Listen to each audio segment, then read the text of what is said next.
J'avais besoin d'être seul, à l'autre bout du monde, et de m'immerger dans une culture inconnue, dans laquelle je ne puisse pas communiquer. Ce fut Pékin, comme une urgence, comme une réaction face à un monde saturé d'images. Je suis parti seul, sans bagages, sans vêtements de rechange, sans téléphone portable, sans ordinateur, sans carte de crédit, sans rien d'électronique. Je ne recherchais aucun exploit, mais plutôt à expérimenter la mise en solitude, la perte de repères, la privation du nécessaire. « 36 jours, 36 pauses, une photo par jour avec cette question récurrente : qu'est-ce que je veux exprimer ? Et de cette unique photo, dictée par l'émotion du contexte, j'espérais simplement apprendre à accepter l'échec ou le regret d'avoir peut-être déclenché trop tôt ou trop tard. Voilà, c'était en 2007. J'ai attendu 10 ans sans voir mes 36 photographies. J'avais confié la pellicule à un huissier de justice pour ne pas être tenté. Et ce soir, nous allons les découvrir ensemble, sur cet écran, un peu comme une projection de diapos de nos grands-parents.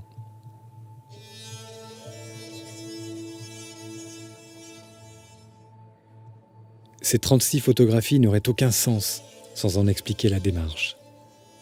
Il ne s'agira pas des 36 meilleurs clichés d'une longue série de plusieurs centaines de photos, mais les seules et uniques photos déclenchées.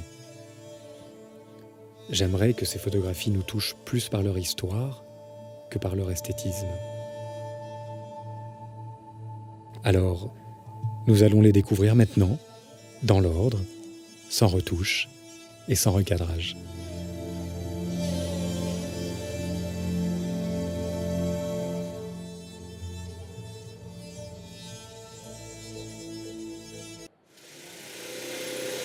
Voilà un petit peu de quoi il va s'agir. Vous l'aurez compris, un projet d'une grande originalité.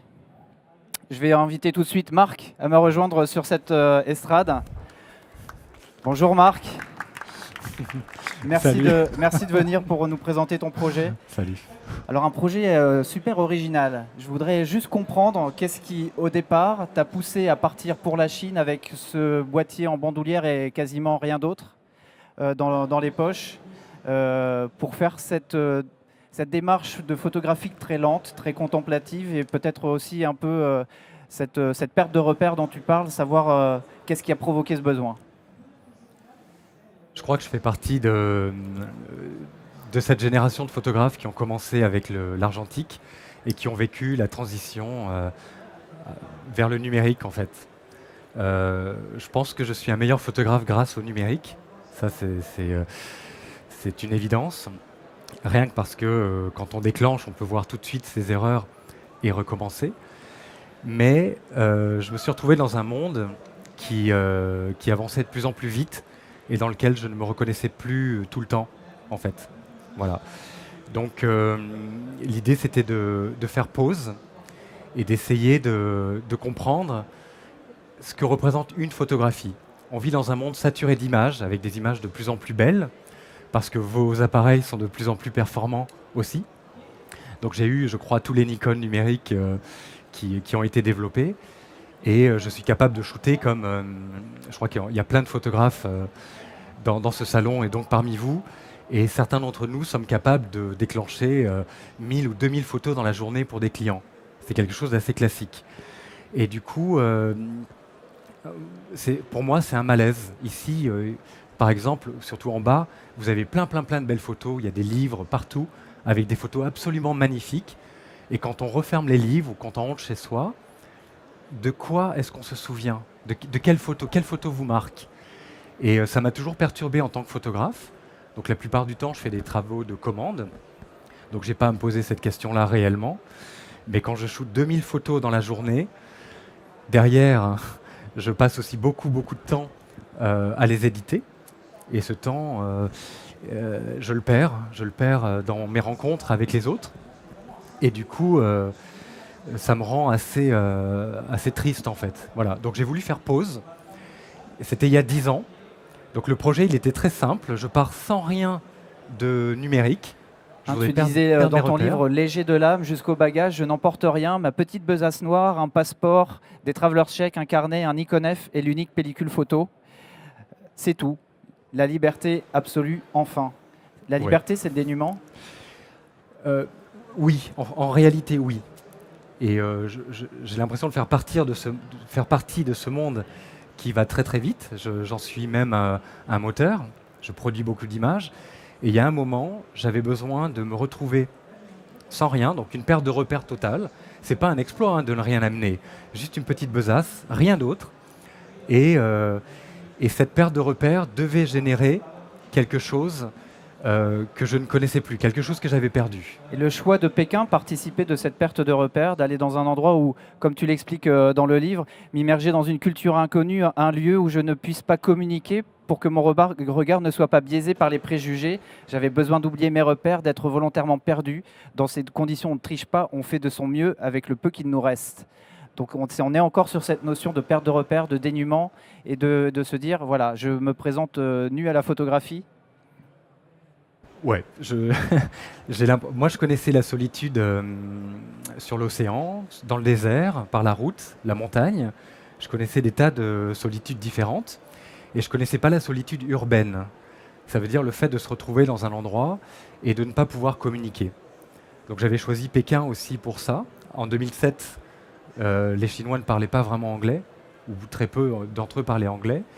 Et je voulais me retrouver dans la foule, dans la rue, et de n'avoir rien d'autre à faire du matin au soir que de marcher à la recherche d'une seule photographie. C'était pas de rencontrer des gens, c'est pas comme quand on va dans un village à l'autre bout du monde et qu'on a juste envie d'être invité, boire un thé, d'avoir des gamins qui courent autour. C'était pas du tout ça. Je voulais juste être tout seul, qu'on me fiche la paix et de savoir, dans cette solitude, comment trouver une photo qui fasse sens. Voilà, parce que le principe, c'était donc tu partais avec ce boîtier, cette pellicule de 36 poses, et c'était une photo par jour et une seule. Voilà, je marchais du matin au soir. J'avais mon boîtier, le F, que vous avez vu, qui est un bloc de métal magnifique, mais obsolète. J'avais un 50 mm qui représente pour moi, enfin pour tout le monde d'ailleurs, à peu près la vision humaine. Donc il n'y a pas de tricherie. C'est pas comme si on veut faire un portrait serré et qu'on peut le faire à Au 20 mètres, 135, ou voilà. 135, voilà. J'avais choisi une pellicule qui était un négatif couleur, Fuji 160, donc quelque chose d'assez classique. Et tu disais sur le sol de Pékin, ce boîtier mythique, donc le Nikon F, Oui. réputé indestructible, m'apparaît soudain délicat, fragile, irréversible. Oui. Donc on se parle aussi d'une mise en danger quelque part pour le photographe de se dire, je pars avec un outil rustique, avec une technologie qui est déjà dépassée à l'époque par le numérique, et de se dire, voilà, je reviens aussi en arrière sur une approche de photographie lente. Oui, en anglais, on dirait back to the basics. Ça veut dire qu'est-ce qui a fait que j'ai aimé la photographie. Et la photographie, je l'ai aimée pour l'argentique, je l'ai aimée pour les heures passées dans la salle de bain à tirer mes propres, à développer mes films et à faire mes propres tirages, et à voir la photo apparaître lentement, et à se souvenir de la séance qui avait peut-être eu lieu le matin, mais peut-être la semaine passée. Et on était moins dans l'urgence de déclencher et de voir tout de suite. Voilà. Et donc c'est ce film que tu as ramené de ton voyage, tu n'as pas vu les photos pendant 10 ans. Voilà, Pourquoi cette période aussi longue et qu'est-ce qu'il y avait d'autre dans ton projet pour justement le mener dans la durée? Tu as écrit un livre, c'est ça, tu as décrit tes images avant de les voir? Oui. Sur place, donc j'avais un carnet, un crayon, mon appareil photo, mais un carnet, et je notais tout ce qui se passait dans la journée, parce que je recherchais dans cette journée ce qui allait provoquer l'impulsion. Et qu'est-ce qui fait qu'on va choisir tel personnage ou telle scène de rue et pas une autre. Et en fait, j'avais vraiment besoin d'être isolé pour cette écriture-là. Ensuite, donc, j'ai écrit un livre et je me suis rendu compte relativement rapidement que les photos n'avaient pas tant d'importance que ça. C'était vraiment les histoires qui allaient avec. L'histoire qu'il y a autour de cette photo me semblait plus importante que la photographie elle-même.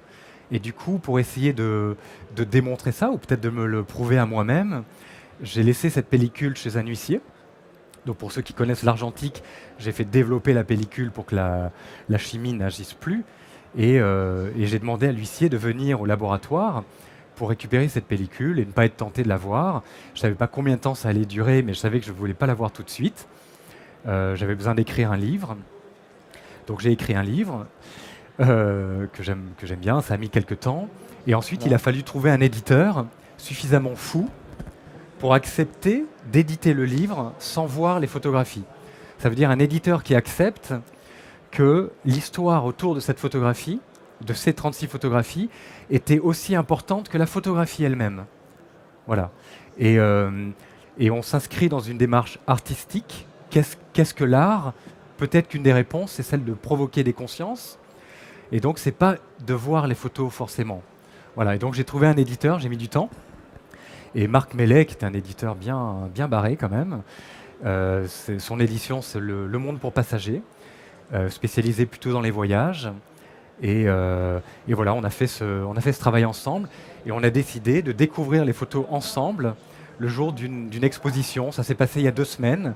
C'est le 23 octobre à la Bellevilloise. À la Bellevilloise. Et c'est la première fois que tu voyais tes images. Et je parlais, comme je vais le faire ce soir, sauf que je n'avais pas vu mes photos. Je parlais de ces photos prises il y a 10 ans, avec le souvenir que j'en avais de l'époque et de l'écriture. Et je me retournais et je découvrais les photos en même temps que mes 200 amis, des amis, des journalistes. Est-ce qu'elles correspondaient vraiment précisément aux souvenirs que tu en avais, ou est-ce qu'il y en a qui ont déclenché quelque chose d'inattendu ou de décevant éventuellement?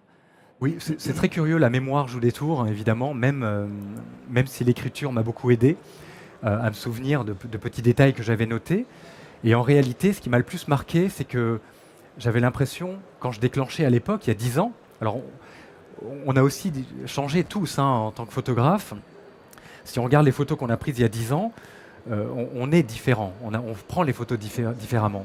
Et quand je revois les photos prises il y a 10 ans, j'avais l'impression que j'étais tout près du sujet.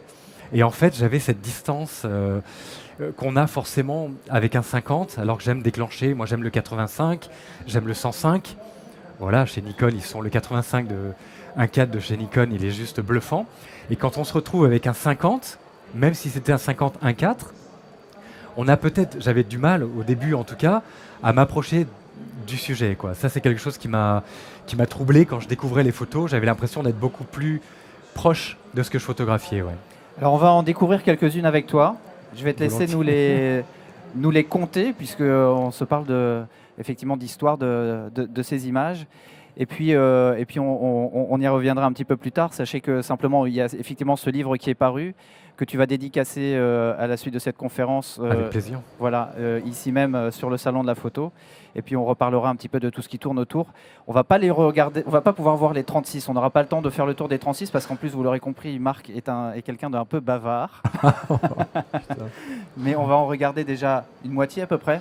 Oui, on a fait une sélection. On a fait une sélection et le reste se trouve dans ce livre que je vous laisserai découvrir à la librairie Larcelet au rez-de-chaussée de ce hall. Par exemple, ce qu'il y a de drôle, c'est qu'on a fait apposer sur une partie sur une partie des livres, une petite pastille pour que les gens ne soient pas tentés de les voir tout de suite, pas pour les cacher, pas parce que j'avais peur de les montrer, mais parce que j'estimais que le récit étant plus important que les photos, je conseillais aux gens de lire le livre avant de les découvrir. Moi, j'ai attendu 10 ans et je me disais que c'était sympa de faire jouer le jeu au lecteur, en tout cas. Voilà.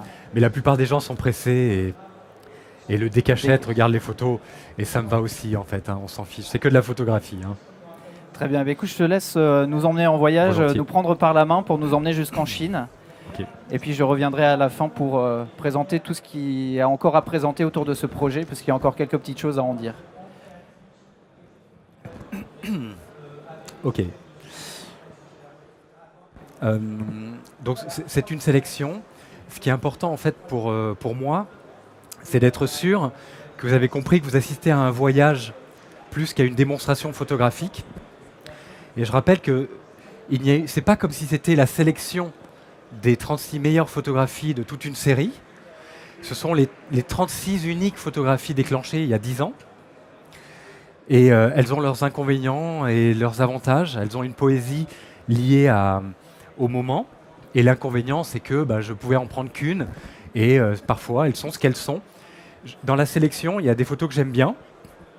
Et j'ai aussi conservé des photos que j'aime moins bien. Juste pour vous montrer que j'ai pas peur aujourd'hui. C'est peut-être ce qui a changé grâce à 36 poses. J'ai plus peur de montrer des photos normales, des photos simples. Voilà. Donc la première, elle est très particulière parce qu'on arrive dans un pays qui est très nouveau, Pékin. Pour moi, c'était nouveau. Et on est émerveillé par des tas de choses. On voit des scènes incroyables et franchement, en numérique, j'en aurais déclenché 200 ou 500 ou 1000 très très rapidement avec un Nikon D810 par exemple, qui est mon fétiche. Et là, j'en avais qu'une seule à choisir. Il fallait que j'en prenne une. Et d'où elle vient cette photo? Alors je me souviens d'avoir vu une petite fille avec des couettes devant le portrait de Mao énorme, c'était magnifique. Un unijambiste à vélo, un bus bondé, enfin il y a des tas de photos incroyables. Mais pourquoi une seule? Enfin pourquoi une? Et laquelle ce serait? Et à un moment j'arrive, je descends dans un passage souterrain pour traverser une route. Et je me retrouve dans un tunnel et ça a été un coup de foudre. Voilà, donc j'ai déclenché presque sans préparation. Et plus tard, je me suis dit, peut-être que ça représente un peu le tunnel dans lequel je me trouvais moi. Donc c'est une photo très simple. Je vous la montre. Voilà, donc c'est la première photo que j'ai découverte de ma série. C'est celle-ci. Donc désolé, on le découvre sur un écran. Les tirages ont été faits par Picto et sont vraiment magnifiques. Et même sur mon écran, elles sont plus jolies, plus contrastées. Mais en tout cas, c'est la première photo que j'ai décidé de prendre à Pékin. Aujourd'hui, je réalise que c'est une photo qui est techniquement compliquée. Je pense que même en numérique, j'aurais eu du mal. Peut-être que j'aurais fait 2-3 prises avant. Voilà. Mais voilà une photo très simple. Je vais passer à la prochaine. Bassine rouge. Il n'y a rien de prémédité dans ce voyage. C'est pas comme si j'avais voulu raconter une histoire et que j'avais décidé de l'illustrer avec des photos que j'allais choisir l'une après l'autre. Je me suis vraiment laissé guider par ce que j'allais découvrir en marchant. Donc je marchais du matin au soir et je cherchais cette photographie qui allait faire sens pour moi. Juste avant de prendre cette photo, je tombe sur 2 petites gamines dans une carriole, ce qui était magnifique. Et j'ai profité du moment, j'ai pas déclenché, elles souriaient, on a échangé, on a rigolé. Et j'ai passé mon chemin sans même déclencher. Un peu plus loin, je tombe sur une scène similaire. 2 petits garçons qui sont dans une baignoire. Et il n'y avait rien de plus ni de moins dans cette scène que la précédente. Et pourtant, j'ai déclenché. Qu'est-ce qui a fait la différence? En fait, il y a juste la maman des 2 gamins qui est venue me voir, très gentille, qui m'a juste invité à les prendre en photo. Et comme tout photographe, on sait qu'une invitation, ça ne se refuse pas. Et donc, ça a donné cette photo qui est très simple et voilà, qui est. Il y a beaucoup de grains, ce qui est pas le cas sur le tirage. Donc c'est peut-être le scan. Voilà, le numérique ne sert pas toujours la bonne cause de l'argentique. Et ce qui est drôle, c'est que cette photo m'a coûté 7 heures de marche. Donc c'est un détail. Je ne sais pas si ça compte. Je ne sais pas si c'est une valeur très moderne, mais en tout cas, j'ai mis 7 heures à faire cette photo-là, quoi. Voilà. On passe à la 4.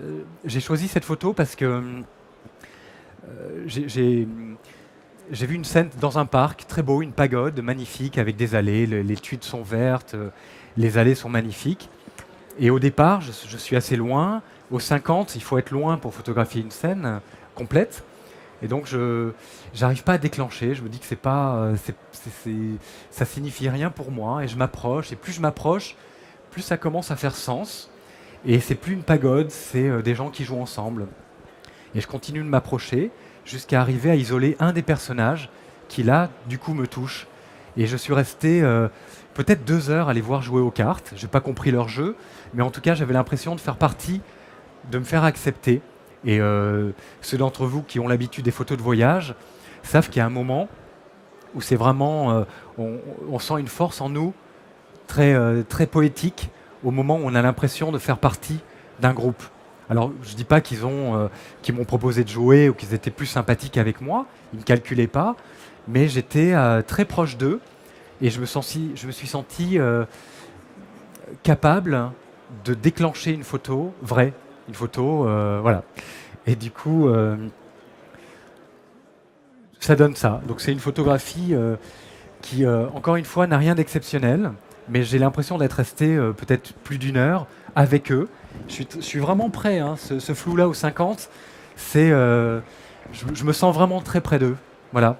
Et c'est une photo qui a été déclenchée par un fou rire, le fou rire de ce personnage que j'ai trouvé très très beau. Donc j'aime cette photo pour ça, quoi. Le fait d'avoir accepté de me rapprocher de la scène. Celle-ci a été une photo très, très difficile pour moi. Donc, dans le livre, j'explique beaucoup plus longuement pourquoi. Mais la journée avait été mauvaise. Il y a des journées comme ça, même quand on est photographe, des petits pépins qui s'accumulent et ça fait une mauvaise journée. Et je me retrouve dans un des endroits les plus incroyables et les plus magnifiques à Pékin, qui s'appelle le Palais d'été. Pour ceux d'entre vous qui ont voyagé à Pékin, j'espère que vous l'avez visité, c'est magnifique. Sauf qu'en fait, c'est blindé de touristes. C'est-à-dire qu'il y a des gens partout, avec des bobs blancs, des appareils photo tendus au bout de bras. Et c'est très difficile de profiter de l'énergie de la pierre et des lacs quand on voit des hordes de touristes. Et je trouve un petit endroit à un moment, un peu isolé, et je m'allonge sur la pierre. Je n'ai toujours pas déclenché. Je ferme les yeux et je profite, et j'ai l'impression que l'énergie de 1000 ans d'histoire commence à monter en moi. Et je me sens bien. Et j'ouvre les yeux et je vois des touristes au-dessus de moi avec des bobs blancs, etc., dont un couple qui s'approche de moi comme ça et qui me demande si je peux les photographier avec leur appareil. Donc cas de conscience, mais je peux faire qu'une seule photo. Enfin bon, bref, je les ai photographiés avec le leur. Et puis du coup, je me suis dit, elle est jolie, elle a un chapeau magnifique, je vais la prendre en photo. Donc je déclenche une photo qui en fait est assez bête, parce que c'est une photo qui veut rien dire. C'est un beau portrait, vous allez le voir. Je pense que c'est un portrait sympa qui peut faire partie d'un bouquin même, hein, pourquoi pas. Mais en fait, elle a aucun sens, on s'en fout. Je pense que j'avais pas forcément envie de prouver que je savais faire des portraits. Et ça a été une photo difficile parce que plus tard dans l'après-midi, j'ai vécu une scène que je raconte dans le livre, que je ne vais pas vous raconter, qui était une vraie scène incroyable, et j'avais déjà déclenché. Et j'ai pas pu l'immortaliser. Et c'était une scène absolument inouïe et qui m'est passée et j'ai pas pu la faire à cause de ce projet débile qui était de prendre qu'une seule photo par jour, quoi. Voilà. Donc en soi, c'est pas un portrait moche. Au 50, c'est pas mal parce que je suis vraiment, je suis à 50 cm de la fille. Mais dans le cadre de ce projet-là, c'était difficile derrière d'accepter de continuer la journée en ayant cette, c'est pas une merde, mais quand même cette photo inutile dans le boîtier et savoir que j'allais un jour vous la montrer au lieu de montrer ce qui se passait derrière, quoi. Voilà, ce qui s'est passé après. Alors une autre photo nulle qui pourtant aurait pu faire une double page pour un magazine du genre Forbes, Economics, parce que c'est une photo très, très institutionnelle. Et je ne sais pas pourquoi je l'ai déclenché. C'est tôt le matin, hein, il est... bon, je me souviens que c'est assez tôt le matin. Et j'ai vu ça, et il y a une partie de moi qui a dit à l'autre, c'est ça qu'il faut que tu prennes. Donc je vais vous la montrer. C'est une photo qui... Je n'ai pas à rougir techniquement de cette photographie, mais en fait, elle ne veut rien dire pour moi. Voilà, ça ne signifiait aucun moment particulier de cette journée. Je vous la montre et voilà, bon. Donc il n'y a pas à rougir. Graphiquement, alors peut-être qu'avec un 24 ou un 35 ou un fisheye, elle aurait été plus impressionnante. Mais cette photo-là, moi, je m'en fous en fait. C'est peut-être la photo la plus impersonnelle que j'ai jamais eu à faire de toute ma vie, quoi. Voilà.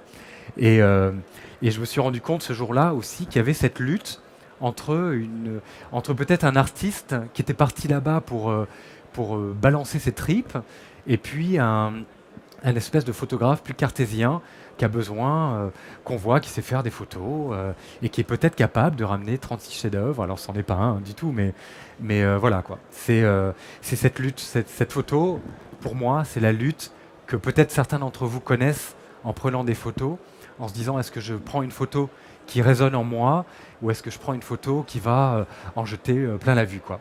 Et celle-ci, je pense qu'elle peut peut-être servir un jour à illustrer un article, mais moi, je m'en fiche, quoi, celle-là.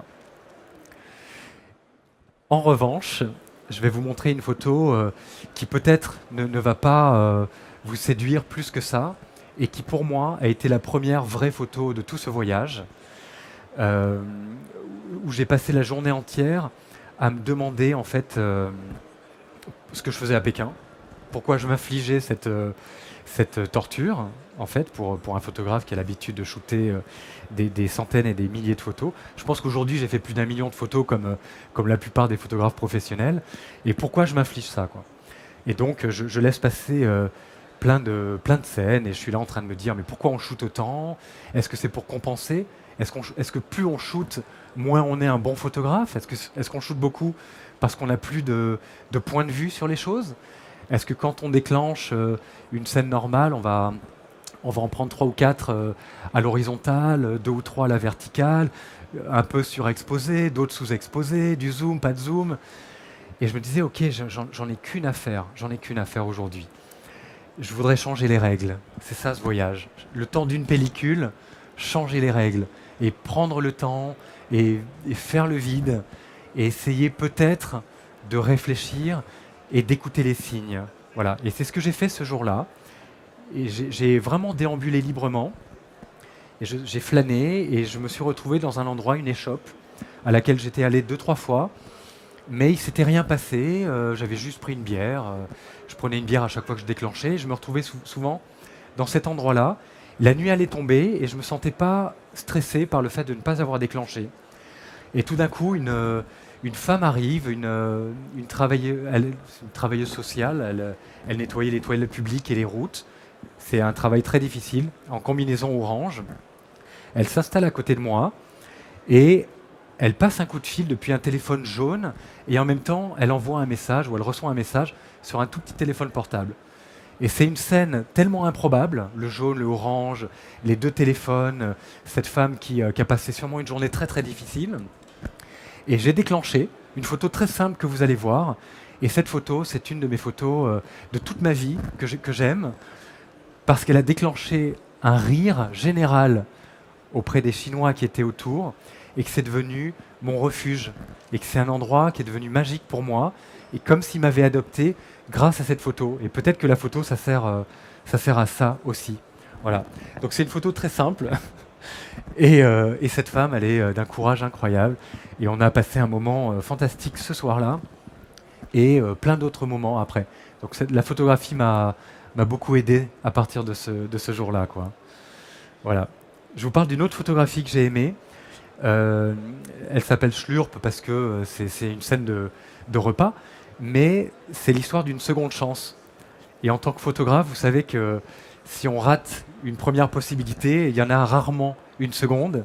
Et là, j'ai vécu ça comme une bénédiction parce que je suis retombé sur la même scène où je me suis attablé un déjeuner avec des ouvriers chinois dans un quartier populaire. Les photographes et les voyageurs et les photographes voyageurs savent qu'on voyage et on photographie pour ces moments-là. Donc j'étais juste attablé, c'est extrêmement simple avec eux. Ils m'acceptent, c'est des tables, je suis avec eux et on rigole, on échange, je leur montre mon carnet et ils acceptent ma présence. La proximité, encore une fois, hein, c'est un 50 mm.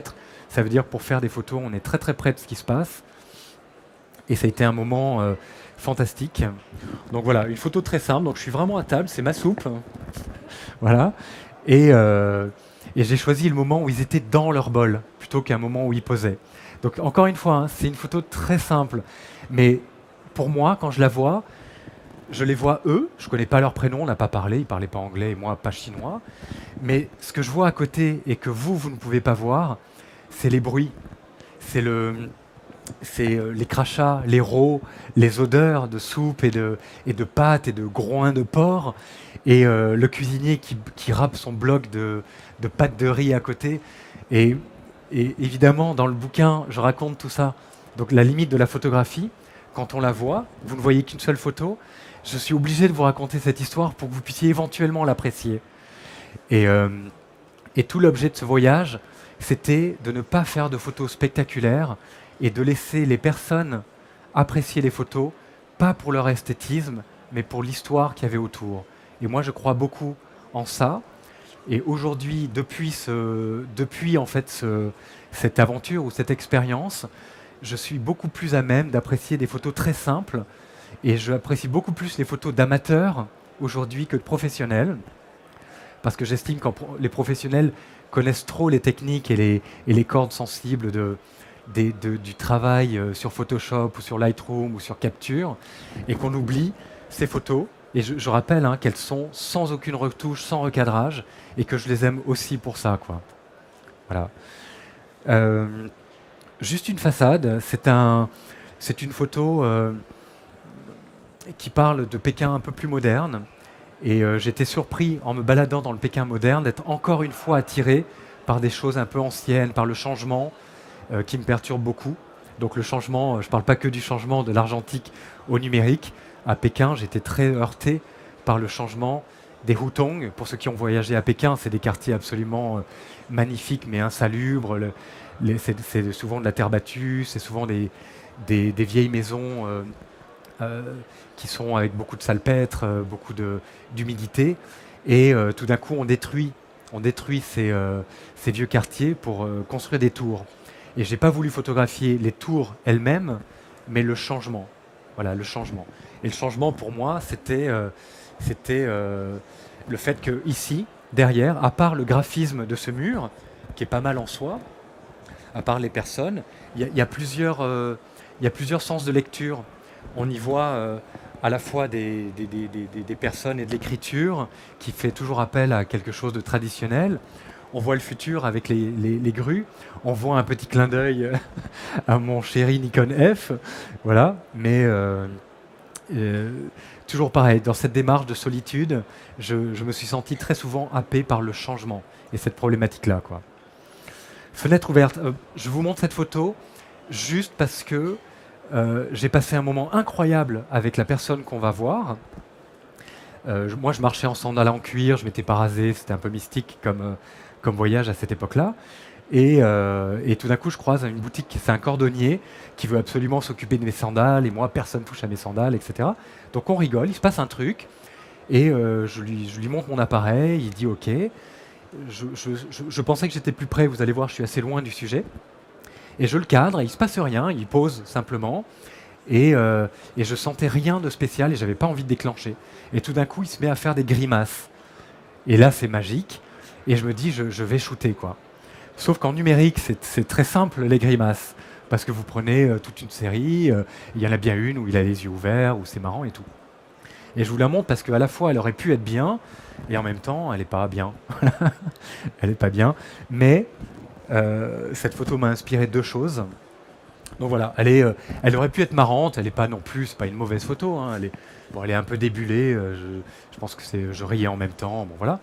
Mais c'est l'inconvénient de l'argentique, et voilà pourquoi je suis meilleur photographe en numérique, c'est parce que j'aurais eu une photo extraordinaire, et si en plus j'avais eu un zoom à la place du 50, je l'aurais peut-être cadré plus serré, et puis sur Photoshop, je l'aurais aussi redressé, etc. Mais ce que j'ai aimé, c'est que cet homme, il a encore une fois ce grain de folie que je nous souhaite à tous. Voilà, ça c'est la première chose. Et la seconde, c'est que je me suis dit quand même, quel dommage de ne pas pouvoir lui laisser une photo.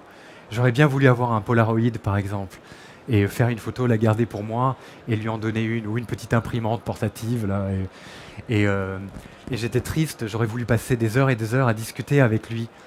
Et bon, je parle pas chinois, mais j'aurais voulu ne pas faire que prendre. Et nous, photographes et nous, touristes, on a cette vilaine habitude de prendre tout le temps. D'abord, on ne prend pas le temps, mais on prend ce que les autres nous donnent. Et là, vraiment, j'aurais voulu passer du temps avec lui, prendre ce temps-là que j'avais une journée entière à passer avec lui. Et voilà, vive le temps. Les amoureux, là, je suis en fait à la moitié de la pellicule. Je venais de passer un moment absolument incroyable dans un métro. Qui m'avait bluffé, c'était un grand brûlé qui était rentré, il était vraiment très abîmé et il y avait une gêne dans la rame du métro. J'ai évidemment pas voulu prendre une photo à ce moment-là. Il a commencé à chanter c'est la plus belle voix que j'ai jamais entendue de ma vie. C'était absolument magnifique. Et il y avait ce contraste entre l'horreur de ce qu'il a dû vivre et l'horreur de son visage, et en même temps la beauté de ce qu'il nous donnait. C'était un moment magnifique. J'ai pas pris la photo parce que malheureusement en photo il n'y a pas le son, et qu'on aurait gardé que le côté abîmé ou le côté voyeuriste, et c'était pas du tout l'émotion que je vivais. Du coup, j'ai pas déclenché, mais j'ai vécu toute la journée avec ce souvenir de poésie et de bonheur. Et je suis tombé sur une scène qui est toute simple, qui est très poétique. Je passe dans un parc et je vois sur un banc un couple. Elle est assise et lui a le visage posé sur ses genoux. Elle lui caresse les cheveux et c'est magnifique. Et je me balade, je passe, je reviens un peu en arrière. Elle me voit et elle sourit et je lui fais chut. Elle retourne à ses caresses et je déclenche. C'est une photo juste toute simple mais délicieuse. Elle est juste voilà. Et je me suis dit, l'amour c'est ça, c'est d'être assis sur un banc avec sa tête posée sur les épaules de celle qu'on aime, quoi. C'est vraiment ça. Voilà. Bon, c'était le jour de la Saint-Valentin, au fait, et c'est un hasard. Et comme tout le monde sait, il n'y a pas de hasard, quoi. Voilà. Âme grise contre un mur rouge. Je vous la montre parce que c'était au bout de 21 jours de solitude, j'avais eu peut-être 2 conversations déjà, et c'était difficile. Il y a des moments comme ça où on n'est pas en forme. Et je croise un gamin. Et ce gamin j'arrivais pas à voir s'il était triste ou en colère. C'était un moment, j'ai essayé de lui parler, il répondait pas. Il avait son prospectus jaune, c'était assez graphique. Et en voyant ce gamin, j'ai eu l'impression de me reconnaître ou de reconnaître certains aspects de qui je suis, des aspects qu'on montre pas forcément. Mais je l'ai pris et c'est peut-être une des rares photos de toute cette pellicule qui me ressemble vraiment, en fait. Voilà, je vous la montre pour que vous puissiez me connaître un peu mieux. Et en fait, voilà, j'adore ce gamin et tout ce que je peux lui souhaiter, c'est une vie pleine de rencontres et de lumière. Voilà. Je continue, l'homme muraille, c'était ma seule petite évasion. J'ai eu besoin d'évasion. J'étais vraiment dans Pékin depuis 22 jours, 21 jours. Et je me suis dit, je vais m'offrir un cadeau. Et je suis parti sur la Grande Muraille de Chine. Et je suis allé très loin. Donc il y en a peut-être certains d'entre vous qui ont déjà vu cette merveille architecturale. Et je suis allé très loin, pas devant, je voulais pas de tourisme, je voulais vivre ce moment-là. Et là, je vais vous montrer peut-être la seule photo un peu spectaculaire de la pellicule. Donc je suis très fier de la montrer. Mais en même temps, c'est fausser un peu la pellicule parce que c'est une évasion.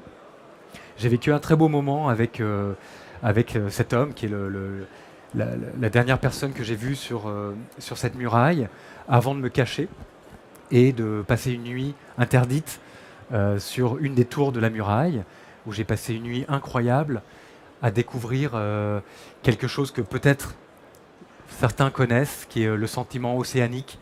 C'est un mot comme ça, balancé, mais c'est l'impression de ne faire qu'un avec l'univers. Voilà. Et ce personnage, qui a 76 ans, donc à l'époque où je suis parti, c'était exactement 2 fois mon âge, ou mon âge plus celui du Nikon F, avec lequel je suis parti, qui était de mon année de naissance. Voilà, je vous montre cette photo-là, qui me plaît. Il est... voilà, c'est un grand moment pour moi. Et je sais qu'après avoir pris cette photo, lui est reparti pour 2 heures de marche jusqu'à son village. Et j'ai dû passer jusqu'à la nuit tombée. Le ciel est devenu incroyable. Et j'avais ce mot qui revenait sans cesse. Merci, merci, merci. Merci pour la beauté de ce moment. Et merci pour ma liberté retrouvée. Voilà, mais c'est une escapade. Voilà, c'est pas... je vous la montre parce que je l'adore, mais c'est pas ce que je suis parti faire à Pékin. Voilà. En revanche, là, je vais vous montrer une photo absolument nulle que j'ai flinguée, mais vraiment, c'est la première scène et j'avais besoin de me débarrasser de cette photo. J'étais écœuré ce jour-là, écœuré par ce monde moderne, écœuré par le mensonge, écœuré par le pouvoir des hommes, écœuré par l'infidélité, écœuré par l'injustice, écœuré par la malnutrition. Il y a trop de fausses envies, il y a trop de voyages, il y a trop de voyageurs, il y a trop de photographes, il y a trop de bouquins. Et en plus, il pleuvait, et j'ai flingué cette photo, et je vous la montre parce que j'ai détesté la prendre, et qu'en fait, en la voyant, je me dis quand même, il y a une partie de moi, une partie qu'on va appeler l'inconscient peut-être, mais qui m'hurlait un message. Et jusque-là, j'étais sourd. Et peut-être que grâce à cette photo, c'est le premier cri de cette pellicule. C'est-à-dire que c'est une photo qui est absolument minable. Et en réalité, je l'aime parce que c'est le symbole de tout ce que je déteste au monde. Et en même temps, je fais partie de ce monde-là. Et je ne peux pas le nier. Et je participe à tout ça. Voilà. Donc elle a rien d'exceptionnel. C'est une photo complètement banale. Et je fais partie de ce monde-là aussi. Voilà, c'est une partie de moi. Donc je vous la montre. V pour Victoire, c'est une photo sympa, j'ai envie de vous la montrer parce qu'elle est cool. Et que j'avais vécu toute la journée dans la crasse et dans les odeurs de toilettes publiques et d'odeurs nauséabondes et de mendiants aux pieds atrophiés. Et tout d'un coup, je tombe sur des gamins et c'est eux ils voient mon appareil et c'est eux qui m'invitent à les prendre. Et c'était une minute de poésie. Et je cadre, il ne se passe rien. Et tout d'un coup, ils font ce signe très chinois qui est de tendre leurs doigts en V. Et je me suis dit V pour Victoire et clic. Et voilà. Et pareil, en argentique, jusqu'à, encore une fois, j'ai découvert les photos 10 ans après, donc il y a 2 semaines. Et au moment de les découvrir, je me disais, est-ce que tous les yeux vont être ouverts? Voilà. Et c'est un autre avantage du numérique, c'est qu'on en prend quelques-unes et tout d'un coup, tout est facile. Alors, pareil, je suis désolé, l'écran ne retrace pas du tout la réalité de la photo. Les photos sont plus belles que ça, elles sont plus contrastées, elles sont, en fait, elles sont assez, même sur mon petit écran là, voilà. Je vais passer vite, c'est ça, ok. Je vais vous montrer ce n'est qu'un au revoir, parce que c'est une photo, c'est un moment complètement absurde, presque félinien, dans un endroit que j'appelais No Man's Land Boulevard, qui était complètement en destruction. Et d'un gamin qui a été ma seule vraie rencontre à Pékin. Et on n'a même pas échangé, il m'a même pas regardé. Donc il sait même peut-être pas que j'existe. Et j'estime aujourd'hui malgré tout que c'est ma seule et unique rencontre véridique et véritable à Pékin. Voilà, une photo absurde d'un gamin avant la tombée de la nuit qui joue du saxo. Voilà. Je vais passer celle d'après. Je vais vous montrer un portrait. Clin d'œil. J'ai vraiment cru au moment, c'est un portrait, c'est mon seul portrait très serré. Au moment où j'ai vu cet homme, je lui ai demandé s'il était d'accord pour prendre une photo.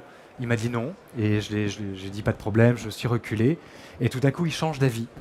Et je me permets de m'approcher, je m'approche de plus en plus, et je suis à 50 cm, c'est-à-dire que je suis là, quoi. Je suis vraiment très près. Et j'avais cru avoir devant moi un sage, vous allez voir la gueule qu'il a. Et en fait, plus je m'approchais, plus je me rendais compte qu'il était juste un homme normal comme moi. C'était juste un touriste qui était ça se passe à la Cité Interdite, on ne voit pas du tout que c'est là, mais je vous le dis. Et plus je m'approche, plus je me rends compte qu'il n'a pas la lueur que je lui prêtais dans les yeux. Et je déclenche quand même parce que je suis à 50 cm, qu'il m'a dit non, et il m'avait enfin dit oui, je ne peux pas ne pas déclencher. Et du coup, je déclenche et en fait, j'adore cette gueule, quoi. Et il n'a qu'un œil, en fait. Il a qu'un œil. Et j'ai ri ensuite parce que je me disais, moi aussi, quand je cadre, j'ai qu'un œil, quoi. Donc finalement, c'est mon frère. C'est mon frère. Voilà. Peut-être qu'on a combien de temps? Ça va? Ok. Là, on est à la 34, il y a 36 photos, donc on est vraiment presque au bout. C'est la photo la plus énorme de toute ma vie. De toute ma vie.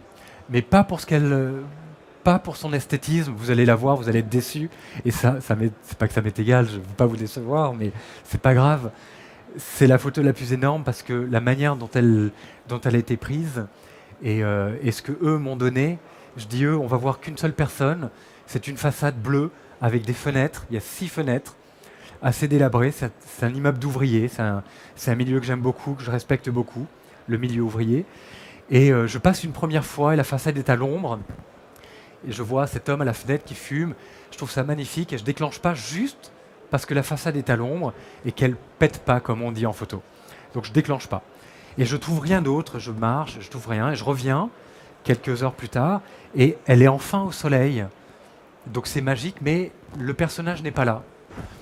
Bon, et il apparaît, mais ailleurs, et graphiquement, ça me plaît pas, parce qu'il y a toujours cette partie en moi, quand même, je suis photographe et tout.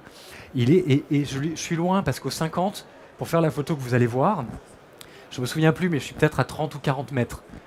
Donc, je suis assez loin et je lui fais des grands signes. Toi, pas là, là-bas. Et il comprend pas et je lui montre l'appareil. Donc, il finit par se déplacer à une autre fenêtre, mais pas la bonne. Et, machin, et il monte un étage et il change. Enfin bref, tout un truc. Et il le fait. Et je sais même pas pourquoi il le fait. Je suis rien. On se connaît pas. Je suis un touriste. Mais il le fait. Il le fait. C'est un ouvrier. Il a rien à gagner. Il sait qu'il a rien à gagner. Il le fait quand même.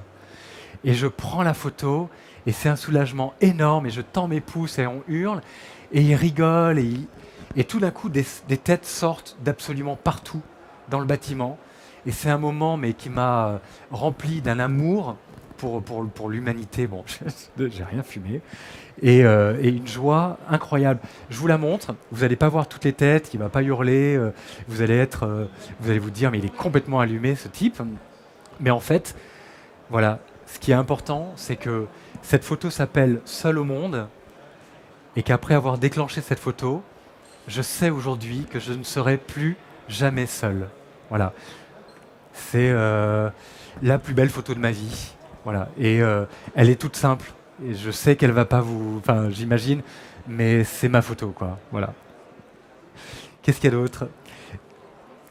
C'est en principe la dernière photo. C'est une photo... moche. Elle est pas très intéressante, à part le symbole qu'elle véhicule, puisqu'en fait c'est une demi-maison.